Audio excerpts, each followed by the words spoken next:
Pagi Kontainer. Pagi ini cerah sekali. Saya berada di stasiun Tegaluar ya, setelah perjalanan dari Jakarta ke Bandung menggunakan bus. Tujuan kita kali ini adalah ngejajal si Chang'an Deepal SO5. Kemarin baru diluncurkan varian yang REEV-nya, yang Range Extend Electric Vehicle. Sebelumnya dia sudah meluncurkan juga yang BEV-nya. Nah, kali ini kita akan jajal. Apakah kita kebagian yang REEV atau yang BEV, kita belum tahu. Kita lihat varian apa yang kita naiki. Oke?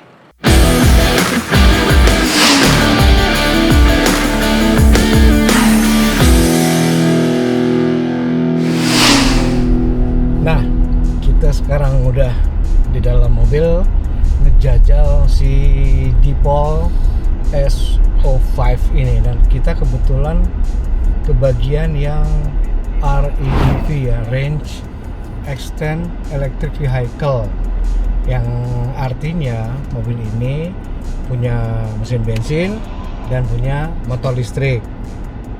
Tetapi mesin bensinnya hanya bekerja untuk mengisi listriknya aja. Dia tidak seperti mobil PHEV. Kalau PHEV kan tenaga mesinnya bisa juga disalurkan langsung ke roda. Kalau ini enggak.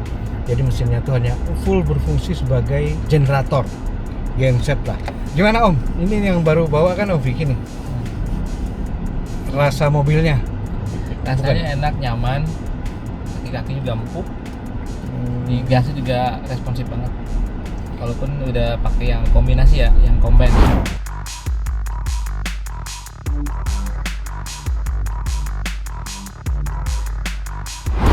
Hi Deepal. What can I help you? Open the sunshade. The sunshade is opening. Sunshade-nya kebuka. Canggih ya, tinggal ngomong doang nih mobil. Okay, call me when you need me. Oke, itu dia ngomong lagi. Nah, Kontainer, kita sekarang udah di Jalan Raya Lembang ya. Ini giliran saya nyetir ya. So far sih memang nyaman, sama feel-nya sih nggak beda jauh sama yang SO7 ya. Kekedapan cabinnya juga enak. Terus road noise-nya juga teredam dengan baik, ya begitu, hampir nggak kedengeran lah. Ini kayaknya sama, dia pakai double glass ya. Oh enggak, ini nggak double glass loh padahal. Kacanya nggak double glass, tapi peredamannya cukup kedap ya. Ya ini kan karena kita coba yang REEV ya, nah, yang ada mesinnya juga untuk ngisi. Jadi Rasanya kayak mobil listrik. iya, EV ya, ngejambak tuh di gas tuh langsung ini. Tapi kita nggak khawatir Isi cas. kehabisan baterai, terus kita harus cari SPKLU. Wong ini bisa tinggal diisi bensin aja gitu. Terus bisa juga di charge juga, kalau memang buat sehari-hari kita pakai di charge aja. Kalau nggak salah 27 kW ya baterainya. Bisa sekali full baterai itu 170 km. Jadi kalau untuk komuter sehari-hari di dalam kota, saya kira 170 km itu lebih dari cukup ya. Aman, masih cukup lah. Jadi kalau sehari-hari bisa pakai full EV-nya, tapi kalau kita keluar kota bisa diisi full, habis itu kita nggak khawatir nyari SPKL-ku, tinggal di charge saja. Sama ini di audio entertainment-nya, di speaker-nya ini untuk yang REEV suaranya lebih menggelegar dibanding yang BEV karena dia ada 14 titik speakernya. 14 titik. 14 titik. Pantesan ya, stagingnya dapat ya, berasa sedang nonton konser gitu ya. Kalau yang BEV cuma ada 8 speaker. Jadi kalau begitu tanggung ya SPK-nya yang REEV aja ya. Iya. Dan sebagai pengemudi juga kita dimanjakan dengan berbagai fiturnya nih. Jadi mengemudi kita nyaman, kita percaya diri. Sementara ketika jadi penumpang kita juga dimanjakan dengan berbagai fasilitasnya dan kenyamanannya, sehingga kita bisa rileks, istirahat. di jalan.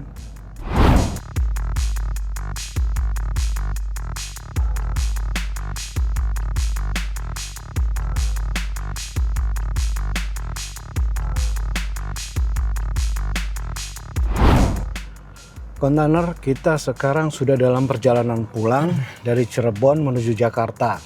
Nah, di perjalanan pulang kita kebagian untuk ngejajal yang varian BEV, artinya full electric ya, BEV, battery electric vehicle. Tarikannya nggak jauh beda ya sama yang varian REEV. Cuman dari spesifikasinya nih, ini Om Okto yang tadi udah sempat baca-baca, saya belum nih. Torsinya gedean mana sih antara ini dan yang varian REEV? Bicara soal torsi, memang antara BEV dan REEV ini lebih besar yang REEV. Oh, yang kita pakai kemarin ya torsinya ya. REEV itu yang kemarin kita coba, dia torsinya sampai 320 Nm. Sementara yang BEV 290 Nm. Beda 30 Newtonan ya? Wah, iya. Itu ya? sangat berasa sekali sih. Kalau untuk ininya, tenaganya? Kalau untuk tenaganya memang yang REEV ini sedikit lebih kecil dibanding yang BEV. Oh, gedean yang ini ya? Kalau yang BEV itu bisa sampai 200 kW. REEV itu 100, kalau nggak salah itu 160 kW.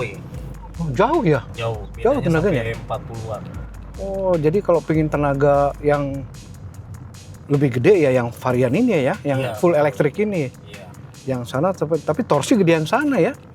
Menurut Om Okto enakan mana? Enakan yang gedean torsi atau gede tenaganya? Kalau saya sih lebih seneng sih sebenarnya di itu ya, apa, untuk medan yang variatif lebih ke, kita perhitungannya lebih ke torsi.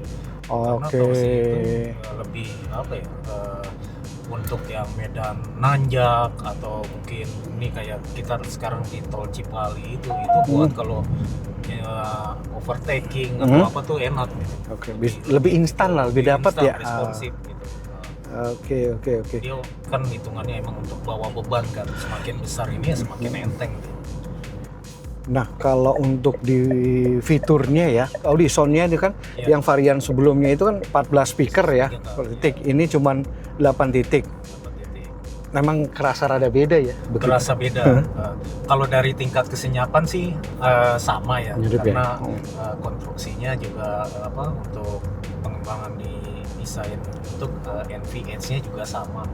Cuma memang faktor ya itu mungkin dari ininya ya, dari panel kontrol dari head unit, kemudian untuk total speakernya aja juga beda. Ya. Terus juga prosesor ininya juga pasti ada beda ya, untuk prosesor ampli-nya ya, suaranya. Tapi yang jelas mungkin karena yang varian REEV itu harganya lebih mahal daripada ini, ya mungkin mereka menyematkan beberapa fitur yang lebih ya daripada memang ini ya. REEV kan memang dibuat lebih ini ya, apa, lebih premium lah ya. Ya, di atasnya ya. Ya, walaupun ini juga udah premium sih sebenarnya, tapi itu ada sentuhan yang lebih berbeda lah. Ya, ini sih mirip semua tuh, sama tuh. Penempatan Twitter di sini, ini ya, kulitnya Betul. mirip-mirip semua ya. Jadi makanya tinggal dibalikin lagi nanti pada saat untuk pemilihan ini model mana ya yang kira-kira sesuai ya, balikin lagi kepada tingkat kebutuhan kita. Iya. Kita senangnya juga yang traveling atau senangnya yang apa, cari perjalanan yang overland gitu ya, dari kota ke kota, atau mungkin mau ini yang jaraknya lebih jauh. Yang varian REEV ini emang lebih ini sih, lebih cocok. Iya. Karena apa namanya? Karena ya itu range lebih fleksibel itu, dan lagi nggak tergantung ke SPKLU. Betul. Ya kan, habis mau apa gimana pun nggak ada SPKLU, tinggal ke SPBU kita isi BBM seperti biasa. Ada SPKLU ya kita isi gitu, nggak ada kita SPBU, dia lebih fleksibel lah. Selama ini kan memang banyak orang yang masih khawatir kalau pakai mobil murni elektrik atau baterai electric vehicle, itu adalah kekhawatiran tentang SPKLU ngecharge-nya, terutama di daerah-daerah range. Nah, begitu. Kalau yang REEV itu kan istilah bodo amat, ada atau nggak ada, pom bensin ada kok, pom bensin pasti ada di pelosok-pelosok manapun ada kan. Begitu itu lebih memberi rasa nyaman sebetulnya ya. Tapi kalau saya bilang sih yang jelas sih ini ya, ini yang varian REV itu ya, itu mungkin cocok buat orang yang pingin merasakan instannya tenaga mobil listrik, tapi senyaman mobil bensin karena tadi nggak perlu khawatir kehabisan energi gitu. Dari segi pengendalian handling juga kayaknya mirip sama, nggak ada beda sih semuanya. Kemarin waktu kita lewat jalur itu tuh yang dari Bandung menuju Subang, itu di kontur jalannya kan tanjakan, turunan, terus tikungannya itu sedap benar, dan kebetulan juga tidak terlalu rame ya. Jadi kita bisa mencoba performanya tuh lebih maksimal gitu. Itu sama benar-benar ini sih, setting suspensi, terus ya desain body sama apa yang kemarin kita Aerodinamikanya itu kan keras ya. dinamikanya ini banget gitu, rasa bikin stabil gitu. Kita sekarang sudah mau sampai di tujuan akhir di Jagakarsa ya. Ini kebagusan setelah perjalanan dari Bandung, Subang, Cirebon, Jakarta. Apa sih kesimpulannya setelah merasakan ini, Mas Soto? Kesimpulannya, Setelah kita menjajal 2 hari loh ini. iya. Yang pertama kita jadi bisa mengetahui lebih detail bagaimana dari sosok performa, terus fungsionalitas, sama apa lagi ya berbagai fitur-fitur yang memang menjadi andalan dari Chang'an Deepol S05 ini. Jadi semuanya ternyata memang sudah kita kebetulan juga udah kita praktekkan semua, kita coba semua, dan ya hasilnya memang cukup memuaskan sih. Overall memang ya saya juga merasakan bahwa Chang'an Deepol S05 ini menyenangkan untuk dikendarai. Kita mengemudikannya juga ya termasuk apa ya, fun to drive istilahnya ya. Ya, fun to drive-nya begitu kuat, walaupun dia memang kalau kita dari hasil ngobrol dengan manajemen Chang'an yang ikut, ini kan diposisikannya juga di kelas yang sebenarnya lebih premium ya, dibanding yang kompetitornya yang lainnya gitu. Tapi kita merasakan di sini rupanya nih racikannya selain premium ya, mereka tetap tidak mengabaikan yang mana unsur sportinya ada, ya elegannya juga ada, kemewahannya, unsur kemewahannya tuh tetap kuat. Jadi, tapi tentunya ya yang namanya buatan manusia itu nggak ada yang sempurna. Pasti ada yang kurang serak buat kita lah. Dari belakang dulu deh, Om Vicky tadi kira-kira apa yang kurang serak yang bisa ditingkatkan mungkin oleh Chang'an? Paling ground clearance-nya. Ya ground clearance ya agak mentok. Padahal ini posisi SUV ya. Harusnya SUV kan ya rada tinggi lah. Kalau dari Om Momot, apa Om Momot kira-kira yang kurang serak lah? Paling ini ya, posisi duduk di baris belakangnya mungkin bisa lebih lebar sedikit lagi. Atau bisa di-adjust ya? Bisa di-adjust lagi, betul. Bisa okay. lebih tambah jos. Kalau dari saya sih sedikit seperti biasa SUV sekarang itu kaca belakang tuh kecil, jadi visibilitas ke belakang dari spion tuh kecil gitu. Mungkin karena kebiasaan pakai MPV ya kan, gede-gede itu ke belakang, ini kecil gitu ya.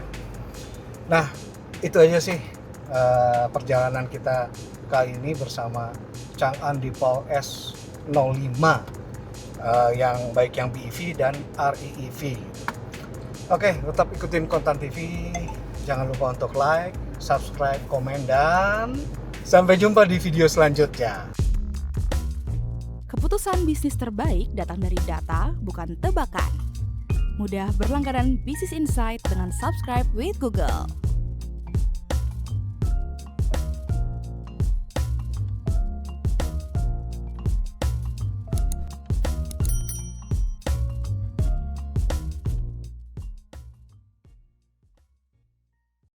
Download aplikasi aplikasi Kontan sekarang di App Store atau Play Store.